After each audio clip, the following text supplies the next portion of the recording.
جمعية الدعوة والإرشاد وتوعية الجاليات بحفر الباطن أمة.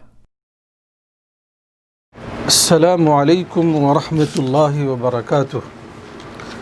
الحمد لله رب العالمين والصلاة والسلام على أشرف الأنبياء والمرسلين نبينا محمد وعلى آله وصحبه أجمعين.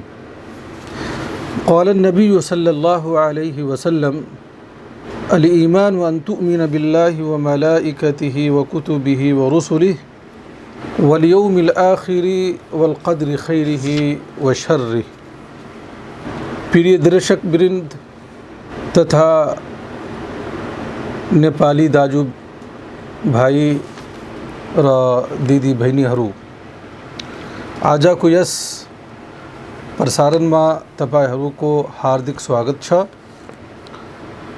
आज म इमान भनेको के हो र उसको कतिवटा आधारहरू छन्, यस महत्त्वपूर्ण विषयमा केही कुराहरू तपाईहरूको समक्ष राख्न चाहन्छु। सबभन्दा पहिला ईमान को परिभाषा, यानी ईमान के हो यो सम्बन्धमा छोटकरीमा केही कुरा तपाईहरू समक्ष राख्छु। ईमान को परिभाषा यो हो: हृदयमा ठोस आस्था राख्नु, आफ्नो हृदयमा ठोस आस्था राख्नु, मुखले स्वीकार गरेर भन्नु र अङ्गहरूबाट व्यवहार गर्नु नै ईमान हो, जुन सुकर्म गरेर बढ्छ र कुकर्म गरेर घट्छ। यो छोटकरीमा ईमान को परिभाषा छ। के हो? सबभन्दा पहिला आफ्नो हृदयमा ठोस आस्था राख्नु पर्छ, दिलले मान्नु पर्छ र आफ्नो मुखले स्वीकार गरेर भन्नु र आफ्नो अङ्गहरूबाट व्यवहार गर्नुपर्छ। त्यो ईमान हो र यो ईमानमा घटबढ पनि हुन्छ। तपाईँ राम्रो काम गर्नुहुन्छ, सुकर्म गर्नुहुन्छ, ईमानमा बढोत्तरी हुन्छ र कुकर्म गर्नुहुन्छ, नराम्रो काम गर्नुहुन्छ, तो ईमान घट्छ। यसको प्रमाण के हो? अल्लाह रब्बुल आलमीनले आफ्नो कुरानमा भन्नुहुन्छ: लियज़दादु ईमानम मा ईमानिहिम। यसको अर्थ हो ताकि आफ्नो ईमानको साथै उनीहरू अरू ईमानको अभिवृद्धि गरून्। अल्लाह तालाले भन्नुहुन्छ, यानी मुमिनहरू, इमानवालाहरू आफ्नो इमानको साथै अनि अरू इमानले उनीहरू आफ्नो इमानमा अरू बढोत्तरी गर्छन्। यो कुराबाट सिद्ध हुन्छ कि इमानमा बढोत्तरी पनि हुन्छ, बढ्छ पनि र घट्छ। अब यो ईमान को महत्व के हो, यो सम्बन्धमा केही कुरा। ईमान को इस्लाममा, इस्लाम धर्म धेरै महत्व छ। यो ईमान को 6वटा आधारहरू छन्, जुन आधारहरूलाई म अहिले तपाईसँग र तपाईँ समक्ष राख्छु इन्शाअल्लाह। ती सबै इमानहरूमाथि विश्वास गरी बिना कुनै मानिसका इमान पूर्ण हुन सक्दैन।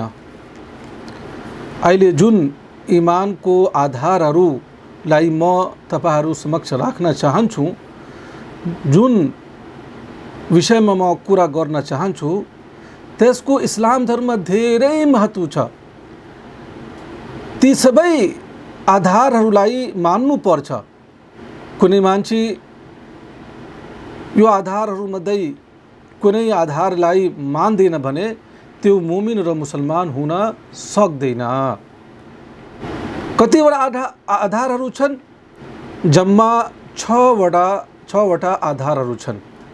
हजरत उमर इब्न खत्ताब रज़ियल्लाहु ताला अन्हु द्वारा बयान गरिएको छ कि जिब्राइल अमीन, अल्लाह को देवदूत जिब्राइल अमीन भन्नाले नबी सल्लल्लाहु अलैहि वसल्लम को खिदमतमा आउनुभयो र प्रोफेट मोहम्मद सल्लल्लाहु अलैहि वसल्लम सीता ईमान को बारेमा सोधियो। तो उहाँले भन्नुभयो ईमान यो हो कि तिमी अल्लाहमा, उसका देवदूतहरूमा, उसका किताबहरूमा, उसका सन्देष्टाहरूमा, परलयको दिनमा तथा राम्रो नराम्रो भागमा विश्वास गर। जब जिब्राइल अमीन, अल्लाह को देवदूत जिब्राइल अलैहिस्सलामले हाम्रो नबी मोहम्मद सल्लल्लाहु अलैहि वसल्लमसित सोध्नुभयो कि ईमान के हो, तो नबी सल्लल्लाहु अलैहि वसल्लमले जवाफ दिनुभयो।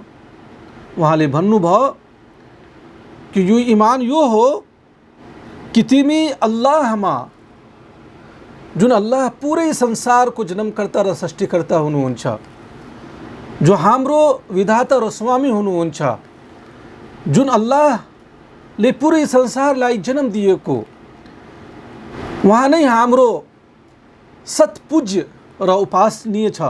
अल्लाह बाहेक कुनै पनि पूजनीय उपासनीय हुँदैन। ला इलाहा इल्लल्लाह को यो नै अर्थ हो कि हामी यो आस्था राखौं, यो विश्वास राखौं कि सत्य भगवान र सत्य ईश्वर र सत्य पूजनीय र उपासनीय एउटै अल्लाह हुनुहुन्छ, जुन अल्लाहले पूरै संसारलाई जन्म दिएको र अल्लाह बाहेक जति पनि भगवानहरू छन् र जुनसुकै रूपमा भगवानहरू छन्, सबै भगवान को कुनै वास्तविक छैन। वास्तविक र सत्यता मात्र एउटै अल्लाह र हाम्रो जन्मकर्ता र सृष्टिकर्ता अल्लाह रब्बुल आलमीन को हो, जुन अल्लाहले पूरै संसारलाई जन्म दिएको। तो सबभन्दा हामीहरू अल्लाहमाथि ईमान हो, अल्लाहको अस्तित्वमा ईमान राखौँ। अल्लाह हाम्रो रब हो, अल्लाह हाम्रो जन्मकर्ता हो, पालनकर्ता हो, सृष्टिकर्ता हो र अल्लाह रब्बुल आलमीन ने पूरे संसारलाई जन्म दिएको, अल्लाहको अधीनमा नै पूरै संसार चलिरहेको र अल्लाहको राम्रो राम्रो नामहरू छन् र अल्लाहको गुणहरू छन्। यो सबैमा हामीहरूले ईमान राख्नुपर्छ। र अल्लाहको देवदूतहरू छन्, फरिश्ताहरू छन् र अल्लाह रब्बुल आलमीनले यो संसारलाई राम्रो शिक्षा दीक्षा दिनको लागि धेरै रसुलहरू, धेरै सन्देष्टाहरूलाई पठाउनु भएको, उनीहरूमाथि पनि हामीहरूले ईमान ल्याउनु पर्छ। र अल्लाहले यो संसारमा केही आकाशी किताबहरू पठाउनु भएको, आफ्नो रसुलहरूको माध्यमले हामीहरूले थाहा छ केही किताबहरू छन्, जसरी तौरात, इन्जिल, जबूर र सबैभन्दा अन्तिम आकाशी किताब अन्तिम नबी मोहम्मद सल्लल्लाहु अलैहि वसल्लम माथि अल्लाह रब्बुल आलमीनले अवतरण गर्नुभएको त्यो कुरान के हो, त्यो किताब के हो, कुरान हो, जुन कुरानले हामीहरूले मान्छौँ। जुन किताब सबैभन्दा उत्तम र राम्रो किताब छ, उत्कृष्ट किताब छ। अल्लाहले पूरै संसारको शिक्षा दीक्षाको लागि, मार्गदर्शनको लागि हाम्रो नबी मोहम्मद सल्लल्लाहु अलैहि वसल्लम माथि अवतरण गरेको छ। त्यस्तै परलै दिनमा पनि ईमान राख्नुपर्छ। त्यसलाई कुरानमा भनिएको क़यामतको दिन, सा पनि धेरै नामहरू छन् यसको। एक दिन यो पुरै संसार नष्ट भइहाल्छ र हामीहरू अल्लाह रब्बुल आलमीनको समक्ष उभिने हो। अल्लाह हामीहरूसित सोध्ने छ कि मैले तिमीलाई जन्म दिएको, मैले तिमीलाई संसारमा पठाएको, तिमी संसारमा गएर के गरेर आएको, सुकर्म गरेर कुकर्म गरेर, फेरि हाम्रो कार अनुसार हामीहरू प्रतिफल प्राप्त गर्ने हो। राम्रो कार गर्ने मान्छेलाई अल्लाह रब्बुल आलमिन, सुकर्म गर्ने मान्छेलाई अल्लाह रब्बुल आलमिन जन्नत दिन्छ र कुकर्म गर्ने मान्छेलाई अल्लाह रब्बुल आलमिन नर्कमा हाल्छ। त्यस्तै इमानको आखिरी र अन्तिम आधार के छ भने इमानको अन्तिम र आखिरी आधार राम्रो र नराम्रो भागमा विश्वास राख्नु। अल्लाह रब्बुल आलमिनले हाम्रो भाग तोकिएको छ, यो राम्रो नराम्रो भागमा विश्वास राख्नु पर्छ। जुनसुकै हाम्रो जीवनमा घट्छ, राम्रो नराम्रो सबैलाई अल्लाह रब्बुल आलमिनले लेखिएको हो, तोकेको छ अल्लाह रब्बुल आलमिन। मेरो पीर दाजुभाइ दिदी बहिनीहरू, छोटकरीमा यो बुझौँ कि इस्लाममा इमानको आधारको धेरै महत्त्व छ। जुन विषय मैले आज तपाईहरू समक्ष राखेको यो महत्त्वपूर्ण विषय हो। एउटा मोमिन र मुसलमानले इमानको आधार के छ, इमान के छ र यो इमानको आधारहरूको महत्त्व के छ, यो कुराहरूलाई बुझ्न एकदमै अनिवार्य हो। आजको यो सानो र छोटकरीमा मैले जुन कुराहरू राखेको, यसको यो कुराहरूबाट के सिद्ध भएको कि इमानको सबभन्दा पहिला मैले इमानको परिभाषा गरेको, त्यो परिभाषा के हो? हृदयमा ठोस आस्था राख्नु, मुखले स्वीकार गरेर भन्नु र अङ्गहरूबाट व्यवहार गर्नु नै इमान हो। र यो इमानमा घटबढ हुन्छ। सुकर्म गर्नुहुन्छ भने इमान बढ्छ, कुकर्म गर्नुहुन्छ भने इमानमा कमी हुन्छ।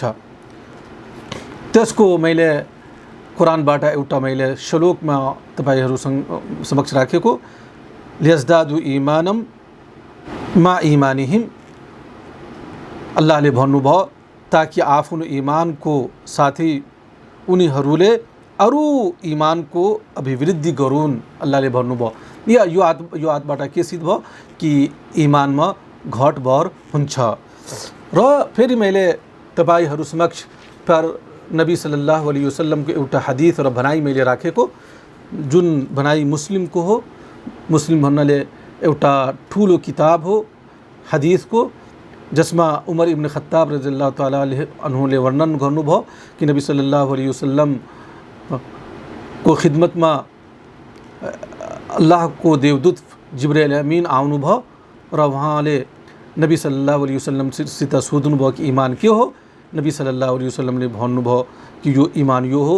इमान के भन्नुभयो नबी सल्लल्लाहु अलैहि वसल्लमले कि इमान यो हो कि तिमीले अल्लाहमा, उसका देवदूतमा, उसका किताबहरूमा, उसका सन्देष्टामा, परलैको दिनमा तथा राम्रो नराम्रो भागमा विश्वास गर। यो 6वटा इमानको आधारहरू नबी सल्लल्लाहु अलैहि वसल्लमले बताउनु भयो। के हो 6वटा इमान?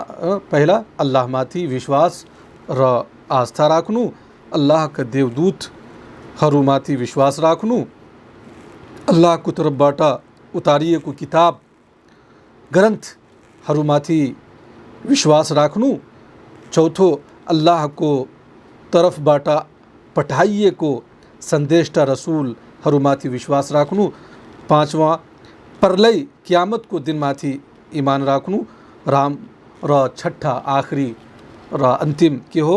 राम्रो र नराम्रो भाग, तकदीर, कर्मलेखमाथि विश्वास राख्नु। अब म यही कुरा साथै म अब आफ्नो कार्यक्रम यति म समाप्त गर्छु र अल्लाहसित प्रार्थना गर्छु, दुआ गर्छु कि अल्लाहले हामीहरूलाई यो सबै इस्लामको आधारहरूमाथि राम्रोसँग इमान राख्ने तौफिक प्रदान गरून् र हाम्रो जीवन राम्रो होस्। यो जीवनमा हामीहरू सफलता प्राप्त गरोस् र मृत्यु पश्चात पनि हाम्रो जीवन राम्रो होस् र अल्लाह हामीहरूलाई जन्नत प्रदान गरोस्। व आखिरु दावाना अनिल हम्दुलिल्लाहि रब्बिल आलमीन। वस्सलामु अलैकुम व रहमतुल्लाहि व बरकातुहू।